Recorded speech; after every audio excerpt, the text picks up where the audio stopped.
count that we're going to be doing here is 1 E and a, 2 E and a. And what I'm doing is I'm using this split hand technique, and I'm muting every single note, and I'm playing both hands together at the same time. So we've got starting with the pointer finger and then switching to that ring finger. I'll put a link below for a really good practice for getting that movement. And then the open, the last one we're going to leave to open.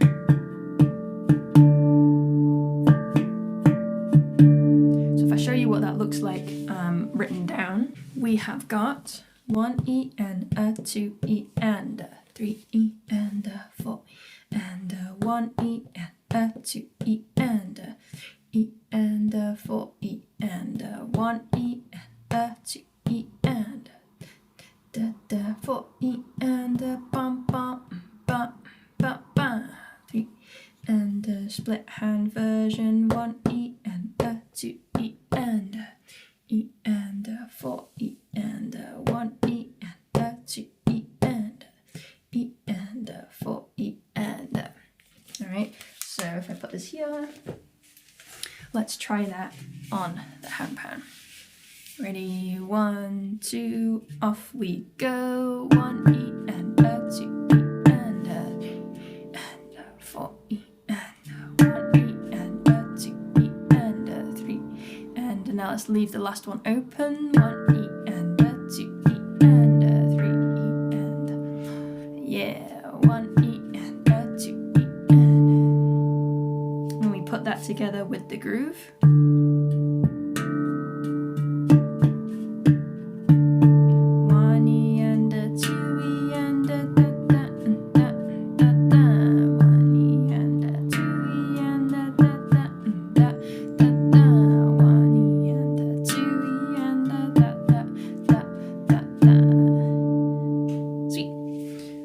So the second pattern looks like this. All I'm doing here is I'm rotating my right hand on the ding, playing with my thumb first and then my middle finger. And again, as with all of this rotation stuff, all of this split hand stuff, we're rotating here at the wrist as though we're opening a door. And then we're letting the momentum bring us right back. So we're creating this kind of V shape almost. Aiming for the same spot on the ding when I come back down. And then we just want to speed up that motion. Try that with both hands so that you've got it with both hands. And then we're creating this kind of galloping feel by bringing in a third strike on a note. And then we're just moving, in my case, up the D minor chord. So I'm playing note 1, 4, 6, and 8.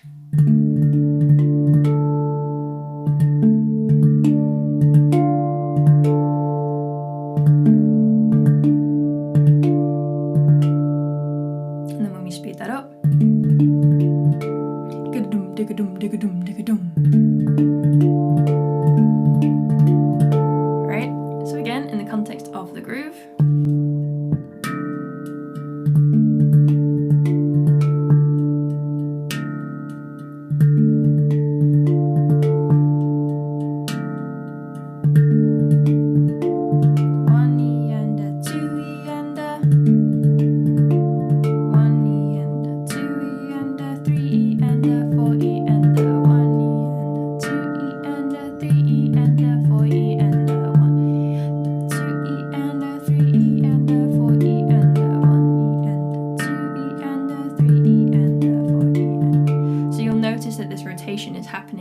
Between the 1 and the E. 1 E, 1 E, 1 E, and a 2 E, and a 3 E, and a 4 E, and a 1 E, 2 E, and a 3 E, and a 4 E, and a... Nice.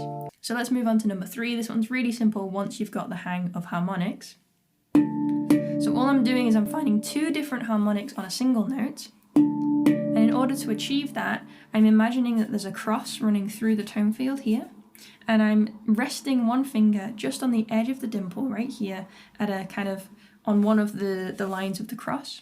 and then I'm striking on the opposite line, so I'm creating this 90-degree angle.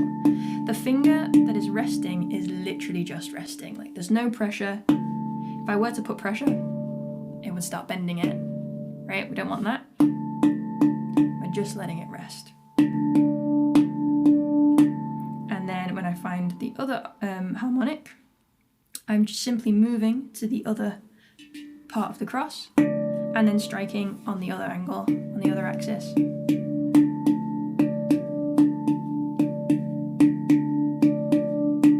So I've got a nice little harmonic there. And then I'm moving to another note and finding a harmonic on that note. And I invite you to move around, play with what you think sounds good and create your own version of this. But for now, I'm just going to play those 3 harmonics. So, in the context of the groove, it looks like this. 1E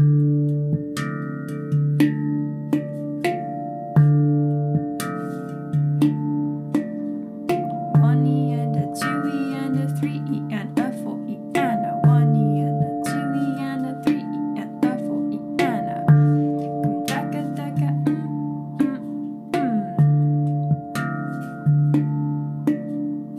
So the placement of this in the context of the groove, 1E and a 2E and a 3E and a 4E and a boom boom boom boom ba dag dung 1E and a 2E and a 3E and a 4E and a 1E and a 2E and a 3E and a 4E and a 1E and a 2E and a 3E and a 4E and a.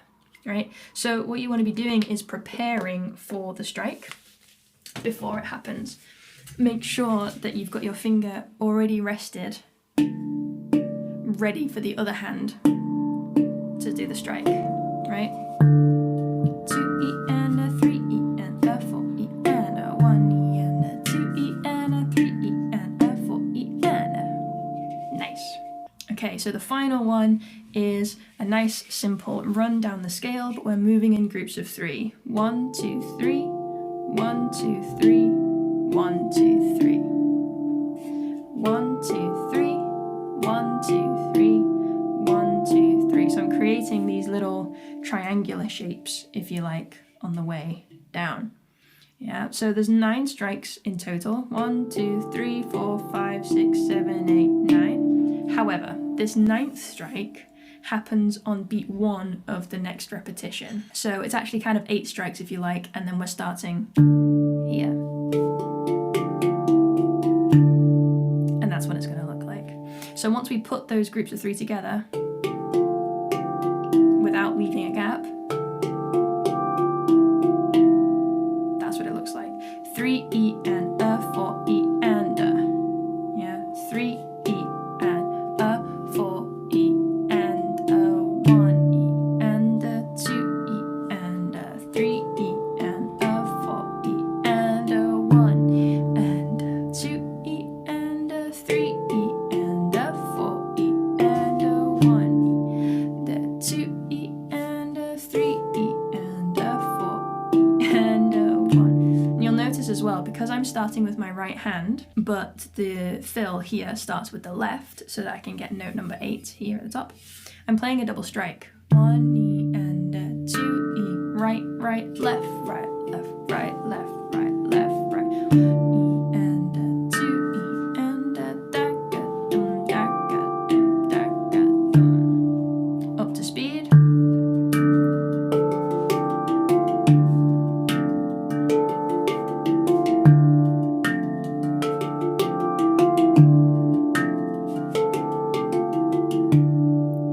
So when we put all 4 of those back together again, looks like this.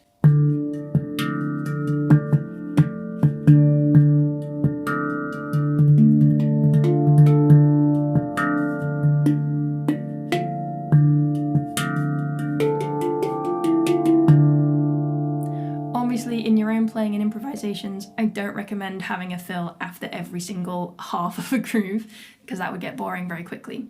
But it's really good practice being able to move between them quickly like that. So see if you can put those together, see if you can build it up to speed, and then see if you can put your own creative flair on it. And I look forward to hearing them. If you do decide to record any of those, film any of those, tag me on Instagram, Amy Naylor Smiles. And yeah, have fun.